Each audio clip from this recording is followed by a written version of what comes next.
السلام علیکم، کیا حال چال ہے آپ سب لوگوں کا؟ امید ہے کل کا دن اچھا گزرا ہوگا۔ اللہ کا بہت شکر، کل کا دن بہت اچھا گزرا، اور آج کا دن پوری امید کے ساتھ اور دعا کے ساتھ کہ آج جمعہ ہے اور بہت اچھا گزرے گا انشاءاللہ تعالی۔ جمعے کے لیے میں اسٹیٹس ڈالتی ہوں، لیکن کل وہ بارش اور ایک دم آندھی آئی اور لائٹ چلی گئی، اور یو پی ایس کا تھوڑا سا مسئلہ تھا، میں بھی جلدی سو گئی۔ لیکن یہ ہے کہ جمعے کی رات کو درود ضرور پڑھنا چاہیے، سورۃ دخان ضرور پڑھنی چاہیے، اور نبی کریم صلی اللہ علیہ وسلم آپ کو ڈائریکٹ جواب دیتے ہیں۔ جیسے ہم کسی کو سلام کریں تو ہمیں کوئی ڈائریکٹ کوئی بہت بڑی ہستی جواب دے تو بہت خوش قسمتی، وہ تو پھر ہمارے نبی ہیں۔ اور جمعے کے دن جو ہے وہ اللہ تعالیٰ نے، آپ سب کو پتہ ہے، بتانے کی ضرورت نہیں ہے، تو دو چار باتیں آپ کو کہوں گی کہ دیکھیں، ایک تو یہ ہے کہ ہماری جو جنریشن ہے ان میں جو ہے وہ ایک طرح سے اگر کسی سے کہیں نا، ہماری نہیں، ہمارے بچوں مطلب جو ہے کہ بیٹا جمعے کا دن ہے سورۃ کہف پڑھ لو، تو وہ اس کو امپورٹنس نہیں سمجھتے، لیکن اس کی بہت امپورٹنس ہے، کیونکہ دجال کا ایک فتنہ ہونا ہے، اور بہت برا فتنہ ہے، اور اس کا قرآن میں بھی ذکر ہے۔ تو یہ فتنہ اگر ہم سوچیں کہ ہم کوئی دنیا میں شاید کو 100 سال بعد ہوگا، اور ہم کون سا زندہ ہوں گے، ہمیں کیا ضرورت ہے سورۃ کہف پڑھنے کی؟ تو بات یہ ہے کہ یہ اگر ہم مر بھی جائیں گے نا تو ہمیں قبر میں اس کا فتنہ فیس کرنا ہے، تو اس کے لیے احادیث بھی ہیں کہ آپ جمعے کے دن سورۃ کہف پڑھیں تو آپ ایک جمعے سے دوسرے جمعے تک آپ کے گھر پہ نور کا سایہ رہتا ہے، نور کی چادر تنی رہتی ہے، اور کچھ حدیثیں یہ ہیں کہ اس بات کو کہتی ہیں کہ آپ دجال کے فتنے سے محفوظ رہیں گے قبر میں بھی۔ تو اصحاب کہف، کیونکہ کسی کو کوئی انٹرسٹ نہیں ہے، کسی کو پتہ ہی نہیں ہے کہ کیا ہے کہف، کا مطلب ہے کیو، غار۔ اور اصحاب کہف کون تھے؟ دیکھیں، نہ وہ نبی تھے، نہ وہ کوئی درویش تھے، نہ وہ کوئی بہت عمر رسیدہ لوگ تھے، وہ ایک یونان کے سے، جو گریک جن کو ہم کہتے ہیں، اس کلچر سے تعلق رکھتے تھے، اور پروبیبلی یونان سے ہی رکھتے ہوں گے، اور اس زمانے میں وہ ینگ لڑکے تھے اور بہت امیر گھروں کے لڑکے تھے، اور ان زمانے میں یونانی خداؤں کو پوجا جاتا تھا۔ اور آپ کو پتہ ہے کہ جیسے ہم ہیں، اگر ہم دیکھیں کہ بینگ اے مسلم، ہم نے بھی تو ایک طرح سے یہ شرک کی ہے کہ ایک پیر بنا لیا ہے، وہ کہتے ہیں اس پیر کے پاس جاؤ بچے ہو جاتے ہیں، اس پیر کے پاس جاؤ گھر کا پتہ نہیں کون سا نظام ٹھیک ہو جاتا ہے، اس پیر کے پاس جاؤ تو کون سی بیماری ٹھیک ہو جاتی ہے۔ تو ہم نے بھی تو مختلف خدا بنا لیے نا، ہم کیوں نہیں اپنے رب کے ساتھ، ہمارے بچوں کی ٹریننگ ایسی نہیں ہے، ہمارے بچوں کا فیتھ نہیں ہے، ایمان نہیں ہے، کہ آپ ایمان کی طاقت دیکھیں کہ ایمان کتنا طاقتور ہے، کہ وہ جو 6 7 اللہ تعالیٰ نے تو نہیں ان کی تعداد نہیں وہ کی، اللہ تعالیٰ نے اس بات کو بڑا وہ کہہ دے، ان کے ان سے 6 تھے یا 7 تھے، اور 6 تھے تو 7واں کتا تھا، اور 7 تھے تو 8واں ان کا کتا ہوگا۔ تو لیکن ایمان کا اللہ تعالیٰ نے ان کو کتنا بڑا وہ دیا کہ وہ بہت امیر تھے، وہ عیاشی کر سکتے تھے، وہ شرابیں جو کہ اس زمانے کا کلچر تھا، شرابیں پی سکتے تھے، اس زمانے میں عورتیں ان کو بہت ایزیلی اویلیبل ہوتی تھیں۔ آپ سب کو پتہ ہے وہ کیسا زمانہ جاہلیت کا کلچر تھا، لیکن انہوں نے ساتوں نے ایک ہی بات کہی کہ خدا ایک ہے، اور ان کو نہیں پتا تھا کہ خدا کی کا کوئی شکل نہیں دیکھی تھی، ان کو نہیں پتا تھا کہ کون اللہ تعالیٰ کیا چاہتا ہے، لیکن اللہ یہ کہتا ہے کہ میں اوپر ہوں، یہ نہیں ہے کہ ایک بت یہ بیٹھا ہے، ایک بت یہ بیٹھا ہے، ایک رزق کا بت بیٹھا ہے، ایک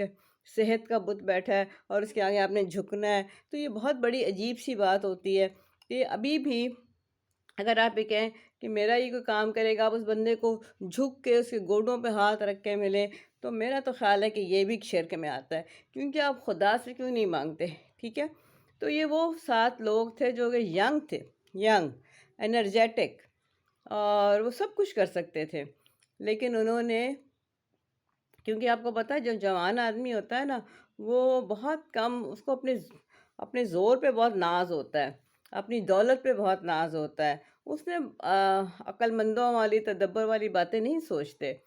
لیکن انہوں نے اپنی بستی چھوڑی، اور انہوں نے اپنے دل سے کوئی ایسی دعا نہیں کہ اچھا یہ مجھے وظیفہ ہو یا وہ ہو، انہوں نے نا اپنا کانٹیکٹ اللہ تعالیٰ سے اسٹیبلش کیا، ٹھیک ہے، اور کہا یا اللہ تو ہمیں اپنے خاص خزانوں سے رحمت دے، ٹھیک ہے، اور تو ہمارے لیے جو آسانی ہے، آسانی پیدا کر، ہمارے لیے رستے ہدایت کے بہتر کر دے، یا ہمیں ہدایت کے رستے پہ لے جا۔ تو اللہ تعالیٰ نے اللہ تعالیٰ کو ان کی جو دل کی بات تھی نا، دل سے جو بات ہے، جسے میں اپنے دل سے اپنی کوئی بات کروں، ایک کسی کے پڑھے ہوئے شعر وہ پڑھ لوں اور دل سے کہوں کہ جی میں آپ کی بہت کسی بھی انسان کو بہت شکر گزار ہوں، آپ نے میرے لیے بہت اچھا کام کیا، آپ نے میری یہ پرابلم سولو کی، میں رٹے رٹائے جملے نہ بولوں، میں اپنے دل سے اپنے کسی بندے کا شکر کروں تو اس کو بہت اچھا لگے گا۔ اسی طرح جب آپ اپنے دل سے اللہ تعالیٰ سے اکیلے میں بات کریں، یا اللہ میں اس مصیبت میں پھنس گیا ہوں، تو نے کسی کو بھی بھیجنا ہے، میں تو ہنس کے اللہ میں ایسے کہتی ہوں کہ اللہ میاں تو جبرائیل کو بھیج سکتا ہے تو ان کو بھیج دے، تو کسی کو بھیج دے، اب اس دنیا میں آ گئے ہیں، کوئی ادھر ادھر کا کوئی ہیلپر نہیں ہے، کیونکہ زمانہ ایسا ہو گیا، یا زمانہ کہنے لوگوں کے ایٹیٹیوڈ ایسے ہو گئے کہ کوئی بہت کم لوگ ہوتے ہیں جن کے اندر احساس ہوتا ہے، ورنہ، اور اگر آپ اس بات کو ہی پیٹتے رہیں کہ دیکھو اس کے اندر احساس نہیں ہے، اس نے میرے ساتھ یہ نہیں کیا، اس نے وہ نہیں کیا، اور میں آپ کو بتاؤں ایک اور بات بھی، کہ جس طرح ہم کہتے ہیں نا کہ وہ بندہ تنگ کر رہا ہے، ہم تو سفر کر رہے ہیں، یہ دنیا جو ہے نا فانی ہے، ہم سفر نہیں کر رہے، یہ ہمارا امتحان ہے۔ ان لوگوں نے بھی کیا کیا؟ ان لوگوں نے اپنے زمانے کے لحاظ سے سفر نہیں کیا، ان لوگوں نے بھی ساری عیاشیاں چھوڑیں، سب کچھ چھوڑا، اور وہ نکل پڑے، اور اللہ تعالیٰ کو جو ایگزیکٹ مجھے دعا ہے، ربنا آتنا من لدنک رحمہ وہیّ لنا امرنا رشدا، اللہ تعالیٰ نے اس کو اپنی عربی میں اس کو کیا، اور اللہ تعالیٰ کو یہ دعا اتنی پسند آئی کہ یہ قرآن کا حصہ بن گیا، کہ اللہ مجھے اپنے خاص خزانوں میں سے یہ دے اور رحمت دے، اور ہمیں جو ہے ہمارے کاموں میں بھلائی، یا ہمارے کاموں میں سیدھا پن کر دے۔ اگر ہم یہی دل سے دعا مانگیں، قصہ مختصر یہ کہ وہ آ گئے، وہ ایک غار کی طرف آ گئے، اللہ تعالیٰ نے اس غار میں ان کو سلا دیا، ان کو نا 7 سینٹس کے نام سے بھی چرچز میں ان کے بت ہیں، اور ان کو 7 سلیپرز بھی کہتے ہیں، تو وہ کہتے ہیں 7 ہے، تو وہ 300 سال سوتے رہے، اور اللہ تعالیٰ نے، دیکھیں دنیا کے ہیلے بہانے تو اللہ نے دکھانے تھے، کہ اللہ نے دہانے پہ ان کا کتا بٹھا دیا، کہ لوگ نا وہاں قریب نہیں آتے تھے، لگتا تھا زندہ کتا بیٹھا ہوا ہے اور وہ کوئی حفاظت کر رہا ہے، یہ نہیں پتا تھا کہ اندر کون ہے، کوئی لوگوں کو نہیں پتا تھا، وہ 300 سال سوتے رہے، کوئی بیڈ سورز نہیں ہوئے، اور اللہ دہانے پہ اللہ تعالیٰ نے سورج کو اس طرح کر دیا، صرف وہ ناممکنات چیزیں کی جو کہ ہاں ہم سوچ بھی نہیں سکتے، اور اللہ تعالیٰ نے ان کو ممکن کر دیا۔ تو بس اگر آپ کا فیتھ اللہ پہ ہو نا، ان کا فیتھ تھا، 300 سال بعد وہ جاگے، اور پھر ان کو بھوک لگی، انہوں نے کہا اچھا دیکھو آرام سے جاؤ، اور وہ سکے بدل گئے تھے، لیکن وہ ایک رات کے لیے اٹھے، اور اس کے بعد اس میں تو یہی ہے کہ جو میری نالج ہے کہ پھر اس کے بعد وہ اللہ تعالیٰ مطلب ان کو جیسے دنیا سے اٹھا لیتے ہیں، موت کا پردے میں چھپا لیا، لیکن بات یہ ہے کہ دیکھیں ان کی ایک ہسٹری قرآن میں آ گئی، کہ نہ وہ پیغمبر تھے، نہ وہ کوئی ولی تھے، نہ وہ کوئی عبادت گزار تھے، وہ تقوی والے تھے، وہ اللہ کی وحدانیت اللہ کو وحدانیت پہ وہ یقین کرتے تھے، اور ان کا دل نہیں تھا کہ ہم ان لوگوں کو فالو کریں جو غلط کام کریں. کہتے ہیں نہیں، کرو جو زمانہ کر رہا ہے وہی کرو، کہ لوگ کیا کہیں گے کہ یہ وہ جو ہے اس طرح ہے، مطلب زمانے کے اگینسٹ ہے. لوگ کیا کہیں گے، یہ پرانے خیالات کا ہے، ٹھیک ہے نا، یا اس کے یہ کو بہت زیادہ اسلامک بن گیا ہے. سمجھ آ رہی ہے آپ کو میری بات؟ تو اصحاب کہف جو ہے وہ چونکہ انہوں نے سب عیاشی چھوڑی، سب کچھ چھوڑا، اور دنیا کتنے دنوں کی ہے. ہم ہی کہتے ہیں ہم یہاں سفر کر رہے ہیں، ہم یہاں سفر نہیں کر رہے. ہم یہاں پہ اللہ کے ایمان کی ہم آزمائش دے رہے ہیں. اگر ہم نے کوئی برا وقت کسی کی وجہ سے گزارا ہے تو آپ یقین کریں اس کا اجر اتنا عظیم ملے گا. اور پتہ نہیں، جیسے لقمان تھے، کچھ لوگوں کا ذکر ہے قرآن میں جو کہ جن پہ نبوت نہیں نازل ہوئی تھی، اور وہ اصحاب کہف جو تھے وہ ینگ لڑکے تھے. ان کے آس پاس 100 سال تک کوئی نبی نہیں نازل ہوا تھا. آپ یقین کریں، 100 سال ایک صدی ہوتی ہے. تو اس کے بعد اللہ تعالیٰ نے پوری سورت کہف اتار دی، اور یہ جمعے کے دن پڑھنے کا بہت ثواب ہے. تو آپ آج میرا مقصد یہ تھا کہ اس کو سیدھے سے لفظوں میں بتاؤں، باقی آپ سب لوگوں کی بہت نالج ہے، لیکن اس کا بہت ثواب ہے، اور اس کو پڑھیں اور اپنے بچوں کو بھی اہتمام کیا کریں. جیسے آپ کو ان کے ایم ڈی کیٹ کی فکر ہوتی ہے نا، ایم کیٹ کی، ایم ڈی کیٹ کی، ای کیٹ کی، اللہ ان کے فیوچر بن جائیں، تو اسی طرح ان کے فیوچر بن جائیں. کوئی ماں اٹھے فکر سے کہ فجر کے وقت اٹھائے بچوں کو، اس طرح کا سسٹم ہونا چاہیے. ظہر پیٹرن میں نماز پڑھی تمہارا، ہم نے لائک اگر میں سوچوں کہ میں نے تو چلے جانا ہے، میرے ابا چلے گئے، ٹھیک ہے، لیکن what I learned from my father کہ کوئی بات ہو نا تو اللہ سے اپنا کانٹیکٹ اسٹیبلش کر لو. اور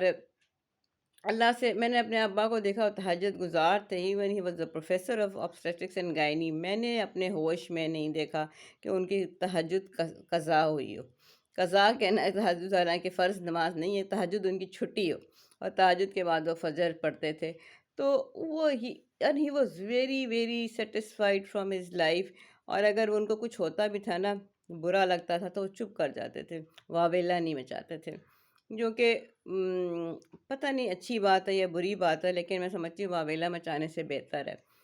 ویڈیو تھوڑی سی لمبی ہو گئی ہے، لیکن اصحاب کہف کا قصہ اس لیے سنانا تھا کہ انہوں نے اپنے اگینسٹ یو نو زمانے کی روش کے چلے اور خدا کے رستے پہ چلے. اور ہم لوگ آج کل، ہمارے کہنے کی ضرورت نہیں ہے، ہمارے اب اگر 15 شعبان کو عبادت کر لیں تو بدعت ہو جاتی ہے. تو نکاح جو ہے وہ بہت سادگی سے ہوا ہوتا تھا نبی کریم صلی اللہ علیہ وسلم کے زمانے میں، انہوں نے کیا ولیمہ سادگی سے ہوتا تھا. کیا جب اس میں ہم ایڈیشن کرتے ہیں تو وہ بدعت نہیں ہے؟ یہ جو ناچ گانے شروع ہو جاتے ہیں اور یہ سب کچھ شروع ہو جاتا ہے، یہ اسلام میں بدعتوں سے بھی بڑھ کر ہے. کیونکہ کسی نکاح میں، کسی ولیمے میں، کسی جگہ پہ کوئی ایسی ٹریڈیشن یا ایسی کوئی مثال نہیں ملتی. تو آپ نے جو اتنے، بس میں آئی ایم اسپیچ لیس. لیکن قصہ مختصر یہ ہے کہ درود شریف پڑھیں اور سورت کہف پڑھیں، اور اللہ تعالیٰ آپ کا دن بہت اچھا گزارے. پڑوسیوں کے بھی بہت حقوق ہیں، ماں باپ کے بہت حقوق ہیں. کوئی اگر آپ یہ سمجھتے ہیں کوئی آپ کا دل دکھا رہا ہے، آپ کہتے ہیں کہ اس کی یہ تنگ کر رہا ہے، اس کا حساب تو اللہ کرے گا. میری بھی تو زندگی خراب ہوئی ہے، میں نے بھی بہت سفر کیا اپنی لائف میں، لیکن میں نے کبھی نہیں سوچا میری زندگی خراب ہوئی ہے. اس لیے کہ کبھی انسان ہے، کوئی فرشتہ نہیں ہے. کبھی بندہ کہتا ہے کہ اگر تم ایسا نہ کرتے تو ایسا نہ ہوتا، لیکن موسٹ آف دا ٹائم جو ہے میں یہ کہتی ہوں کہ نہیں، بہت اچھی زندگی گزاری، اللہ کا بہت شکر ہے، اللہ کے ساتھ ایمان کے ساتھ گزاری. اور اگر 70% یہی کہا اللہ یہ تیری طرف سے مصیبت آئی ہے، تو نے اس کو سولو کرنا ہے. ہاں یہ بات ہے کہ 30% گلا شکوہ ہو جاتا ہے، لیکن اب وہ بھی کرنا چھوڑ دیا ہے. کیونکہ لائف میں آپ لرن کرتے ہیں till your last breath of life, ٹھیک ہے. اس کے بعد پھر خدا کے ذمے، ہم خدا کے سپرد ہو جائیں گے. تو اپنا خیال رکھیں، اپنے پڑوسیوں کا، اپنے رشتہ داروں کا، سب سے پہلے اپنے ماں باپ کا اگر زندہ ہیں. اور آپ کو کوئی اپاہج بندہ بھی مل جاتا ہے، آپ کوشش کریں کہ آپ اس کی ہیلپ کریں. آپ کو کوئی بیمار ہے بندہ، کچھ بھی اچھا کام کریں جس سے خدا راضی ہو، جس سے آپ کا نامہ اعمال سیدھے ہاتھ کا بھاری ہو، تاکہ آپ کا اصل مقصد قیامت کے دن یا قبر میں اللہ تعالیٰ کے سامنے پیش ہونا ہے. بس آپ کا اصل مقصد یہ ہے. یہ زندگی واقعی بہت چھوٹی سی ہے، اور اللہ کرے یہ چھوٹی زندگی بھی آپ کی اچھی گزرے. پھر انشاءاللہ کل بات ہوگی. اور اپنا خیال رکھیں، سب سے زیادہ اپنا خیال رکھیں. سورۃ کہف پڑھنا نہ بھولیے گا. درود شریف کی ایک تسبیح پڑھ لیں، اور اللہ میاں آپ کا دن بہت اچھا گزارے. Thank you very much.